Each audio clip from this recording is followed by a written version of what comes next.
నీకు ఏదైనా ఇచ్చాడు అనుకో అమ్మా, వరమైన, ఓకేనా, ఫలమైన, తలాంతులైన, దేవుడు మనకి ఏదైనా ఇచ్చాడు అనుకో, దాన్ని మనం మూలను పెట్టకూడదు. చెప్పండి, ఎక్కడ పెట్టకూడదు? ఒకడంటే దీపాన్ని వెలిగించి కొంచెం కింద పెట్టకూడదు.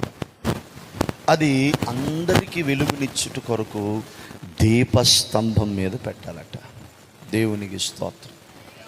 నీ సాక్ష్యమైన అమ్మా, దేవుడు నీకు ఇచ్చిన తలాంతులు పితరుల నుంచి వస్తాయి అమ్మా.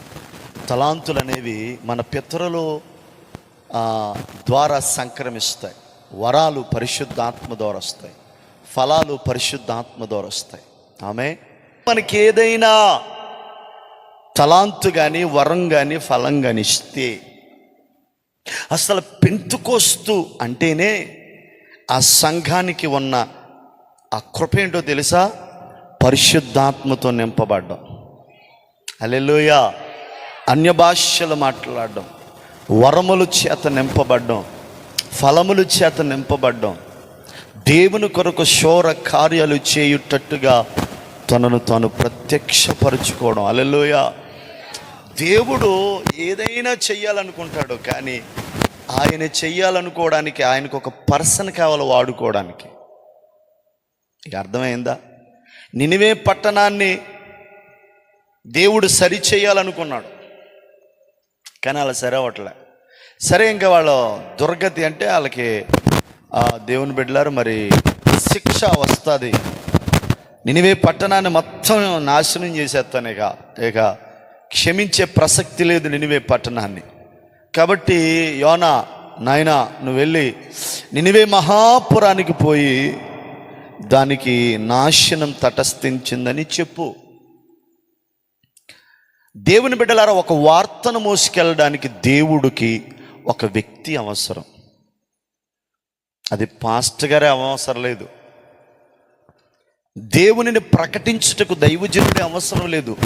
దేవుని వార్తను తెలియచేయడానికి దైవజనుడి అవసరం లేదు. బిడ్డలారా, మనము కూడా తెలియచేయచ్చు. ఆమేన్ చెప్పండి. హల్లెలూయా. యోహాను మొదటి పత్రిక 1వ అధ్యాయం 1వ వచనం తీయక్కర్లే, ఉంది, ఇంకో కోట మంది కంగారు అమ్మా. యోహాను సువార్త 1వ పత్రిక 1వ అధ్యాయంలో మేము ఏమి చూసామో, ఏవి మా చేతులు తాకాయో, ఏది మేము ఆలకించామో దానినే మీకు ప్రకటిస్తూ ఉన్నాం. హల్లెలూయా. అసలు మన దేవుడు అంత గొప్పోడు. మన ద్వారా దేవుని కార్యాలు జరగాలి. నీ పాట ద్వారా, నీ ప్రార్థన ద్వారా, నీ సాక్ష్యం ద్వారా, నీ ప్రవర్తన ద్వారా దేవునికి మహిమ కలగాలి, దేవుడు గణపరచబడాలి, దేవుడు హెచ్చించబడాలి. హల్లెలూయా. దేవుడే మురిసిపోయేటట్టుగా నీ ఆత్మీయ జీవితపు విధానం ఉండాలి. మేము 20 సంవత్సరాల నుంచి మందిరానికి వెళ్తున్నావయ్యా, 20 సంవత్సరాల నుంచి మందిరానికి వెళ్తున్నా కానీ బూతులు మానలే, 20 సంవత్సరాల నుంచి మందిరానికి వెళ్తున్నా కానీ సుట్టమానలే. దేవుని స్తోత్రం. హల్లెలూయా. 20 సంవత్సరాల నుంచి మందిరానికి వెళ్తున్నా కానీ అసూయ పోలే, 20 సంవత్సరాల నుంచి మందిరానికి వెళ్తున్నా ప్రేమనే ఫలమే నీలో ఫలించలే. బిడ్డలారా, మన భక్తి సీనియారిటీ ఉంది కానీ సిన్సియారిటీ లేదు. భక్తిలో సిన్సియారిటీ లేదు, యథార్థత లేదు. యేసేపు చాలా సిన్సియర్గా తన భక్తిని కొనసాగించాడు. పాపం ఎదురైన నిగ్రహముతో అట్లా ఉండిపోయాడు తప్ప పాపానికి తల వంచలేదు, పాపానికి శిరస్సు వంచలేదు. దేవుని బిడ్డలారా, అలాంటి భక్తిని దేవుడు కోరుకుంటా ఉన్నాడు. హల్లెలూయా. ఈరోజు నేను చెప్తున్నాను, ప్రభు రాబోతున్నాడు త్వరగా. ఆయన ఆగమన సమయం త్వరగా రాబోతూ ఉంది. ఇంకా నూతులో కప్పల వలె దేవుని బిడ్డలారా, ఇంకా నీలో పరిపూర్ణత రాకుండా, ఇంకా సంపూర్ణత రాకుండా, క్రీస్తు వాక్యము నీలో నెరవేరకుండా, యేసయ్య మహిమ నీలో నెరవేరకుండా, ఇంకా నువ్వు సండే స్కూల్ స్థాయిలోనే ఉంటే ప్రభు ఆగమన సమయంలో బోర ఊదినప్పుడు నిశ్చయముగా దేవుని బిడ్డలారా, నీవు విడవబడితే నీవు చేసిన భక్తి ఏమైపోయింది, నువ్వు చేసిన ప్రార్థనలు ఏమైపోతాయి, నీ భక్తి ఏమైపోతుంది. కొంతమంది అవసరానికే వాడతారు దేవుణ్ణి, కొంతమంది ఎలాగండి కష్టం వచ్చిందనుకో, నాకు నిద్ర ఉండదు, వాళ్ళు నిద్ర రారు. అయ్యారండి తెల్లవారుజాము ప్రార్థన నేను వస్తానండి. నీ అవసరం తీరిపోదా? తెల్లవారుజాము ప్రార్థనకు వస్తాను. నీ అవసరం తీరిపోయాక అయ్యారండి మా ఇంటికాడ 12 ఆరాలు ఎట్టేయండి. ఎన్ని ఆరాలా? ఆత్మ కొమ్మరించి పడిపోవాలి. ఒక ఆవిడ చెప్తుంది, ఆత్మ అంతా మా ఇంట్లోనే అల్లాడేయాల. మేము వెళ్ళిపోయాక టీవీలో మాత్రం అల్లాడి.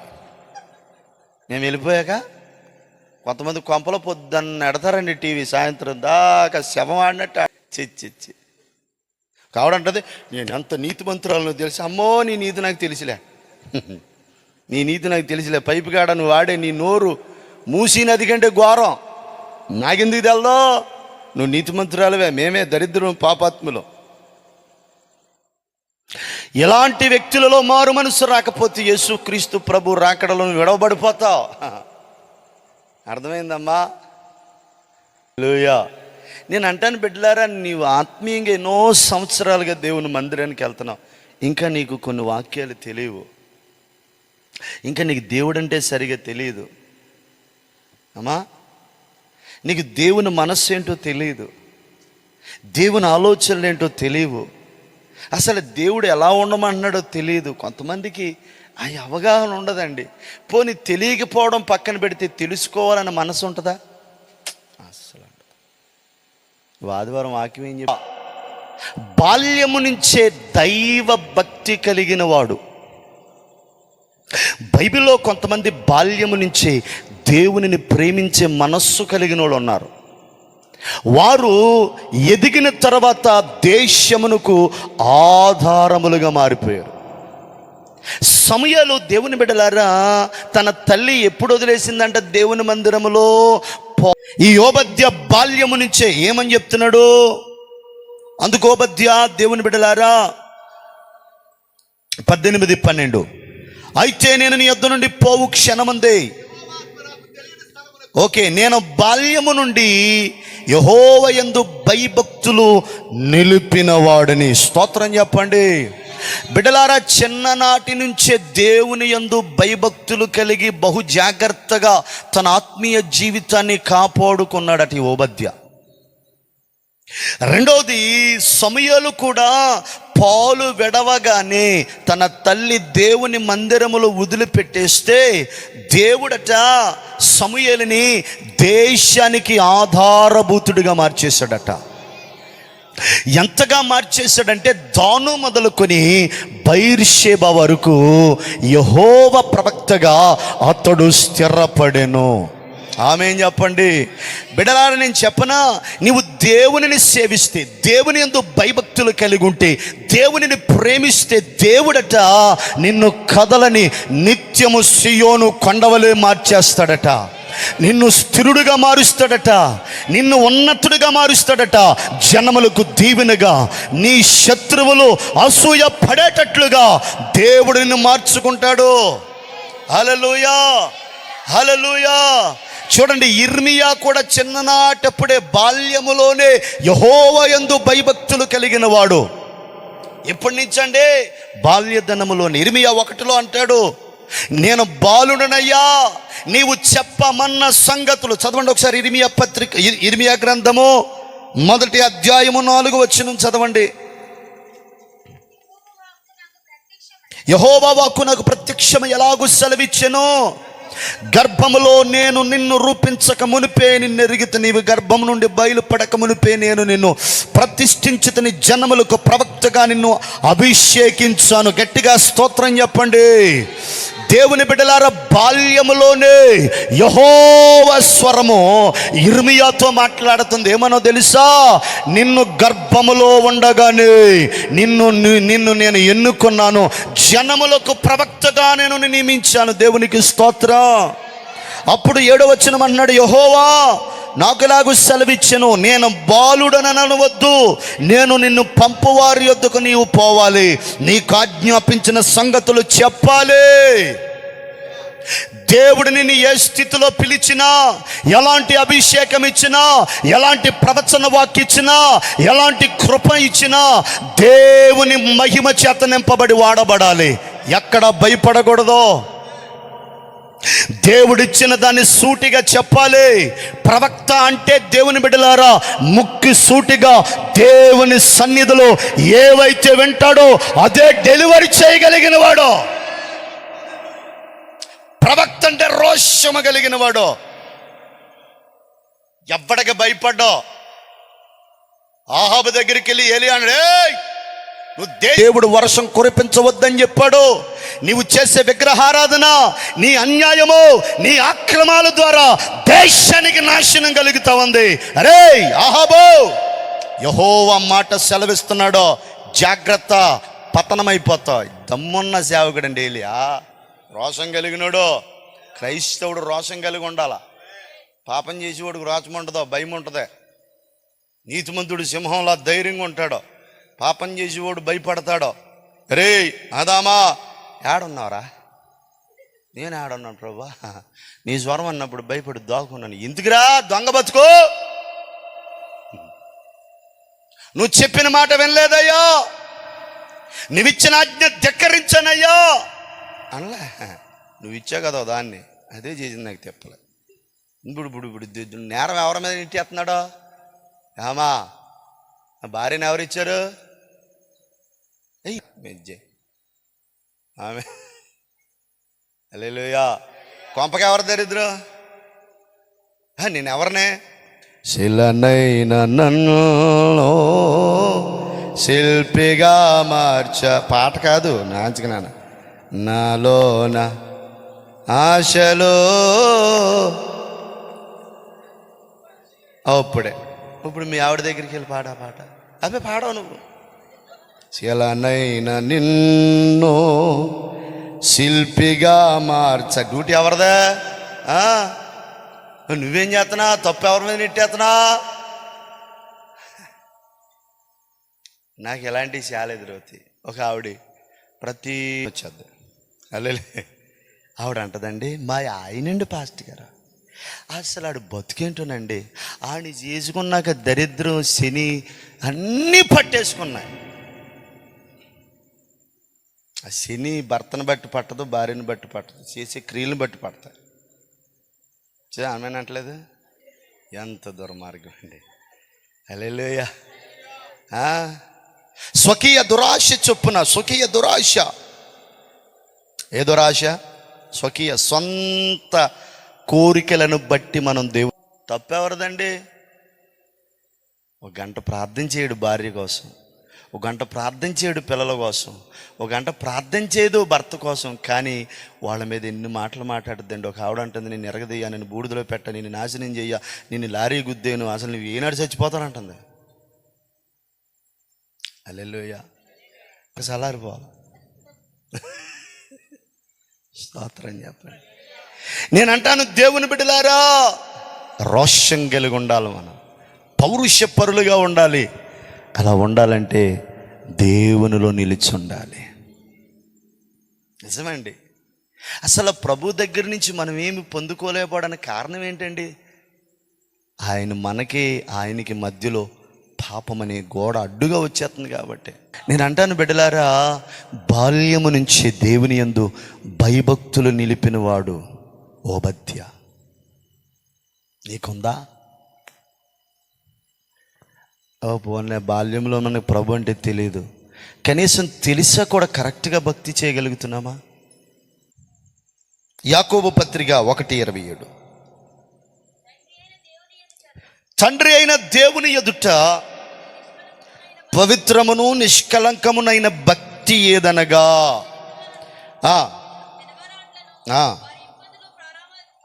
పరామర్శించుటయు యహ సంబంధ మాలిన్యము మన కంటకుండా కాపాడుకోడు. అమ్మా చిన్ననాటి నుంచి ఓబద్య భక్తి కలిగిన వాడికి అసలు భక్తి అంటే ఏంటి అది తెలియాల. ఇంగ్లీష్ రాలేదు. అసలు భక్తి అంటే ఏంటి? ఈ లోకములో మాలిన్యత ఉంది, ఈ లోకములో పాపం ఉంది, ఈ లోకములో అసహ్యత ఉంది, ఈ లోకములో దేవునికి ఇష్టం లేని విధి విధానాలు ఉన్నాయి. దానిని నీ కంటించుకోకుండా ఉంటేనే అది భక్తి. తామరి ఆకు కానీ తామరి పుష్పం కానీ ఎక్కడ ఉంటుంది బిడ్డలారా? చెప్పాలి ఎక్కడ ఉంటుంది? మరి దానికి నీటి చెమ్మ అంటుకుంటుందా? అది భక్తి అంటే. లోకమని ఈ పాపంలో తిరుగుతున్నాం. హల్లెలూయా. రే బా డబ్బులు ఉన్నాయా? అవును, దా తాగుదా. ఏటే ఏటే దా, ఎంత ఉన్నాయి? 2000 సరిపోతాయా? నువ్వు నేను ఇంకో బా అన్నాడు కదా, మన ముగ్గురం కలిపేసి తాగేద్దాం రా. ఒక్కొక్కడికి డబ్బులు ఎక్కువ ఉండే. మనకు బలం ఉన్నప్పుడు దేవుని కోసం బ్రతకాలా, కుటుంబం వరకు బ్రతకాలా. ఆడి దగ్గరికి వెళ్ళి ఈడి దగ్గరికి వెళ్ళి అక్కడికి తిరిగి ఎక్కడ తిరిగి ఫ్రెండ్స్, నీకు డబ్బు అన్నంతకాలమే నీకు ఫ్రెండ్స్. డబ్బు లేదనుకో, ఎవడన్నా డబ్బు లేకుండా నేను ఉత్తినే 4 రోజులు మందు అంచమను, పోనీ 4 రోజులు రెస్టారెంట్కి తీసుకెళ్ళి నేను ఫలా పెట్టమను, 4 రోజులు పోను 1 నెల రోజు పెట్టమను. ఆడు గొప్ప ఫ్రెండే. ఎరా అబ్బా ఏం తేలేదా? నాకు లేవరి మధ్యన ఎందుకు కొంచెం మా ఆవిడ ఎందుకు బయటికి వెళ్ళొద్దు అంటుందిరా. హల్లెలూయా, దేవునికి స్తోత్రం. జాగ్రత్త. బలమున్నప్పుడు దేవుని కోసం బ్రతకాలి, బలమున్నప్పుడు దేవుని కోసం పరుగులెత్తాలి, జీవం ఉన్నప్పుడే దేవుని కోసం పరుగులెత్తాలి. బైబిల్లో ఒకడు అలాగే, నా ప్రాణమా తినుము తాగుము, కోట్ల సంవత్సరాలకు సరిపడిన సంపద నీకు ఉందంటే యేసుప్రభు ఆ రోజే నరులారా తిరిగి రండి అని స్వరం వినిపించాడు, వెళ్ళిపోయాడు అంతే. నిజ నరకానికి వెళ్ళిపోయి ప్రార్థన చేస్తున్నాడు. భూలోకంలో ఉన్నప్పుడు ఎప్పుడు ప్రార్థన చేయలే, ఎక్కడికి వెళ్ళి ప్రార్థన చేస్తున్నాడో? తండ్రి అయిన అబ్రహామా, అబ్బో నీ పిలుపు. ఏమన్నాడు? బతుకున్నంతకాలం ఎప్పుడు తండ్రివైన అబ్రహాం వల్ల, చచ్చిపోయిన తర్వాత నరకానికి వెళ్ళిన తర్వాత తండ్రివైన అబ్రహాం అంటున్నాడు. ఆయన అన్నాడు, చెప్పు నా కుమారుడు, as my son what is your problem? ఇక్కడ అసలు ఉన్నదే ప్రాబ్లం. ఇక వాట్ ఈజ్ యువర్ ప్రాబ్లం అంటే నేను చెప్పను, ఇక్కడ ఉన్నదే ప్రాబ్లం. మరి దీనికేమో జవాబు లేదా? అలాగే యోగాలు ఏమి లేదు నాయన. అలా కాదు, నాకు ఛాన్స్ ఇస్తావా? ఏంటి? ఒకసారి మా తమ్ముడిని చూసి వస్తాను. ఎందుకో తెలుసా? రే తమ్ముడా, ఒరే చిన్ననియా, ఒరే పెద్దనియా, నేను నరకానికి వెళ్ళాను రా, నరకం పక్క పక్క పక్క పక్క పక్క మండిపోతుందిరా అని ఒక్క మాట చెప్తానయ్యా. అవునా? ఏలియా మోసేలు ఉన్నారు. అబ్బాయి నీ డ్యూటీ నువ్వు చేసుకో. ఒక్కసారి చచ్చిపోతే మళ్ళీ బతుకుతావా? ఈ చచ్చిపోయిన వాళ్ళని ఇదిగో దెయ్యమై తిరిగేస్తున్నాడు. ఏమై తిరిగేస్తున్నాడు? మరి నీకు చెప్పాడు మరి చచ్చిపోయే ముందు, ఇగో ఒలే అప్ప నేను చచ్చిపోతున్నానా, రేపు ఇంతకే అని పక్కన కూర్చుంటాను అని ఇప్పుడు చెప్పి చచ్చిపోతున్నాడు నీకు. హల్లెలూయా. ఇదంతా దెయ్యంగాడి ప్లాన్. అది చచ్చిపోయినాడు ఆవిడ దెయ్యం అవడం. మీరు ఎవరైనా డౌట్ ఉంటే నన్ను అడగండి, పర్సనల్గా చెప్తాను. మరి వాళ్ళందరూ ఎవరంటే వాళ్ళందరూ కూడా చెప్తాను. చచ్చిపోయిన వాళ్ళు ఎవరు దెయ్యం అవరు, నీ భ్రమదంతే. మరి పడుతున్న దెయ్యాలన్నీ చెప్తున్న పేర్లన్నీ చెప్తాయి, అవి వేరవి. నేను అంటాను బిడ్డలారా, బాల్యము నుంచే యోబద్య దేవుని యందు భయభక్తులు కలిగిన. అసలు భక్తి అంటే ఏంటి? ఇహ సంబంధమైన మాలిన్యం మనకు అంటకూడదు. ఈ లోకంలో ఏముందండి? అంత మాలిన్యమే. మాటలో మాలిన్యం, చూపులో మాలిన్యం, ప్రవర్తనలో మాలిన్యం, వినికిల్లో అంతా మాలిన్యమే. యేసుప్రభు దగ్గరికి వచ్చే యేసుప్రభునే పడగొట్టాలని ప్రయత్నించాడు. హల్లెలూయా చెప్పాలి, బాగా చెప్పాలి బిగ్గరగా. ఇహలోక మాలిన్యత అంటించుకోకుండడమే భక్తి. సామెతలు 8:18 కూడా చదవండి. సామెతల గ్రంథం 8వ అధ్యాయము 18వ వచనం. త్వరగా నేను చెప్పేస్తాను, అంటే మధ్య మధ్యలో మీకు నిద్ర రాకూడదని అలాగే చెప్తున్నానమ్మా, ఏమనుకోకండి. చదవండి. ఏమండి 8:13 సామెతలు 8:13. అదిగో ఏం అసహించుకోవడం అంట? అసలు చెడ్డ అంటే ఏంటి? అది తెలవాలి మనకి. ఏది మంచి ఏది చెడు. హల్లెలూయా. అందుకే యేసుప్రభు మన ముందు 2 మార్గాలు పెట్టాడు, జీవము మరణం, మంచి చెడు. ఇవి మనకు అర్థం అవ్వాలా. అది అర్థం అవ్వాలంటే దైవ జ్ఞానం కావాలి మనకి. అర్థమైందండి? చిన్నపిల్లడికి మనం ఏం చెప్తాం? రే బావు తప్పు అట్ట వెళ్ళకూడదు, రే బావు తప్పు ఎలా ఉండకూడదు అని ఎందుకు చెప్తాం? అడిగి తెలియదు, ఎందుకని అడిగి జ్ఞానం లేదు. కానీ మనకే చెప్పండి, మనకే జ్ఞానం ఉంది. కాబట్టి ఏది చెయ్యాలో ఏది చేయకూడదు. అందుకే మనం ప్రార్థించిన ప్రతిసారి, ప్రభువా ఈ లోకములో జీవించుటకు తగిన దైవిక జ్ఞానం నాకు కావాలని ప్రార్థన చేయాలి. సొలొమోను అలా ప్రార్థన చేశాడు, దేవుడు జ్ఞానం ఇచ్చాడు, కానీ అయినా చెడిపోయాడు. జ్ఞానవంతులు చెడిపోతారా? జ్ఞానము అధికమవడం వల్ల వెర్రితనం వచ్చేద్దట. జ్ఞానం అధికమవడం వల్ల గర్వం వచ్చేద్దట. మనోడు ఆ కోవకి వెళ్ళిపోయాడు. మనోడు చిన్ననాటి నుంచి ప్రభువులందు భయభక్తులు కలిగినోడే, కానీ దేవుడు తనకిచ్చిన జ్ఞానాన్ని బట్టి అతిశయుక్తంగా తన జీవితాన్ని పాడు చేసుకున్నాడట. దేవునికి స్తోత్రం.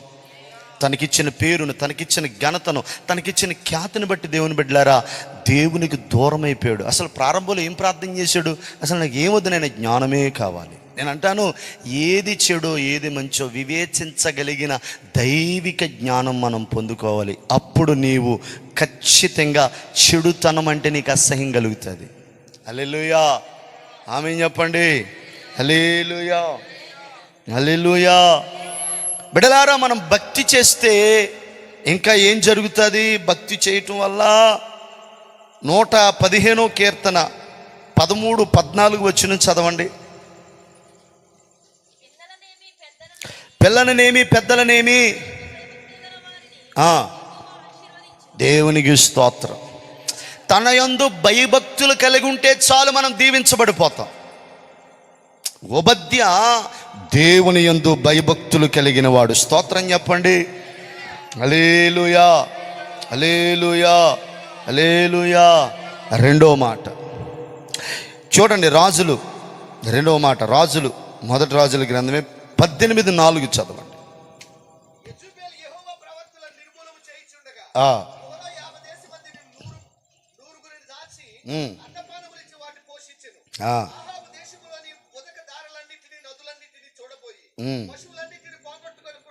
దేవునికి మహిమ కలుగునుగాక.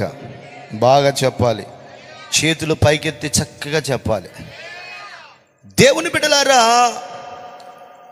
ఈ ఓబద్యాకున్న మరొక మంచి లక్షణం ఏంటో తెలుసా? యెజెబెలు, ఆహాబు ఇద్దరు కలిపి దేవుని సేవకులను ఊచకోత కోసేస్తున్నారు. అపోస్తులుడు ఎవరండి? అపోస్తులుడు. అంత అపోస్తుల స్థాయిలో ఉండి కూడా అతగాడు యేసుప్రభుకి విరోధంగా పనిచేయడం మొదలుపెట్టాడు. గుంపులో ఉంటున్నాడో, అద్భుతాలు చూస్తున్నాడో, యేసుక్రీస్తు చేత పోషించబడుతున్నాడు. అయినా కానీ ఎవరో కొమ్ము కాశాడు? శాస్త్రులు, పరిచయులు కొమ్ము కాశాడు. ధనాపేక్షపరుడైపోయాడు. స్తోత్రం చెప్పండి. నేనంటాను, ఈ ఓబద్య బయలు ప్రవక్తలను యెజెబెలు, ఆహాబు చంపుతా ఉంటే 50 మందిని కాపాడుతూ వారిని పోషించాడట. దేవునికి స్తోత్రం. బాగా చెప్పాలి. హల్లెలూయా. ఇతనిలో అంత అద్భుతమైన క్వాలిటీ ఉంది. చూడండి దేవుని బిడ్డలారా, యెరికో కోట దగ్గర రాహాబ్ అనే ఒక తల్లి ఉంటుంది. అమ్మ, వేగుల వారైన యెహోషువ యొక్క సైన్యాన్ని ఏం చేస్తుందంటే దాచిపెట్టి శత్రువుల నుంచి కాపాడుతుంది. దేవునికి స్తోత్రం. పౌలు గారిని కూడా తన శిష్యులు కాపాడుకుంటారు. నేను వాడి విషయం చెప్తాను. మనకివ్వబడిన దైవజనుల కొరకు మనం కన్నీళ్లు గార్చాలి, ప్రార్థనలు చేయాలి. వారిని కాపాడుకోవలసిన బాధ్యత మనది. అంటే కాపాడుకోవడం అంటే వాళ్ళకి ఏం చేయడం కాదు, నువ్వు ప్రార్థన చేస్తే చాలు, వాళ్ళ కోసం కన్నీళ్లు గారిస్తే చాలు. హల్లెలూయా. ఇప్పుడు మన ప్రార్థన అంశాల్లో ప్రపంచంలో ఉన్న ప్రతి సేవకుడి కోసం ప్రార్థన చేయాలి.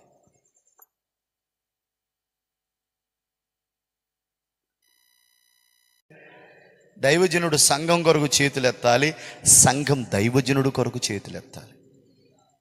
ఇది ఖచ్చితంగా ప్రతి సంఘంలో ఉండాలి.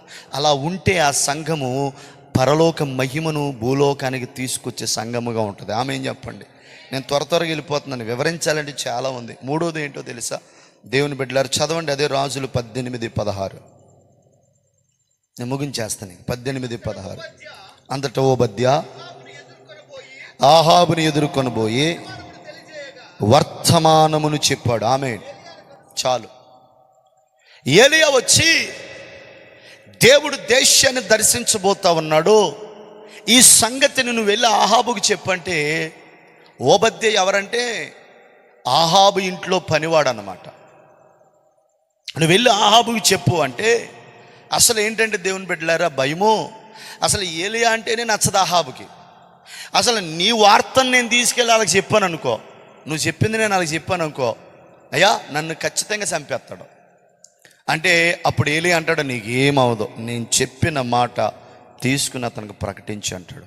అదే విధంగా ఏలియా గారు చెప్పిన వర్తమానాన్ని ఆహాబుకి అందించాడు. అంటే సంఘమైన మనము దేవుని దగ్గర ఆయన స్వరాన్ని విని, వాక్యాన్ని తెలుసుకుని, సత్య సువార్తను సకల జనులకు ప్రకటించబద్దులమై ఉన్నాం.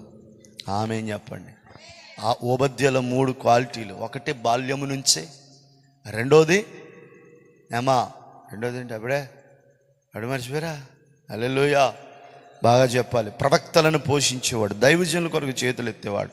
మూడోది ఏంటో తెలుసా? వర్తమానికుడు. అంటే దేవుని వార్తను, సత్య సువార్తను. యేసుప్రభు అన్నాడు, మీరు సర్వలోకానికి వెళ్ళండి, సువార్తను ప్రకటించండి. సంఘం చేయవలసిన బాధ్యతలు ఇవి. ఒకటి భక్తిగా ఉండాలి, రెండోది దైవజనుడి కోసం చేతులు ఎత్తాలి, దేశం కొరకు చేతులు ఎత్తాలి, మూడోది సత్య సువార్తను ప్రకటించాలి. ఈ 3 క్వాలిటీల్లో మనకు ఉండాలి. అవి లేకపోతే దైవ మహిమ, దైవ ప్రత్యక్షత, దైవ కృప మనం పొందలే. దేవుడు తన మాటలు దీవించుగా. మోకాళ్ళ మీకు రండి, ప్రార్థన చేసుకుందాం. అందరం మోకాళ్ళ మీకు రండి, ప్రార్థన.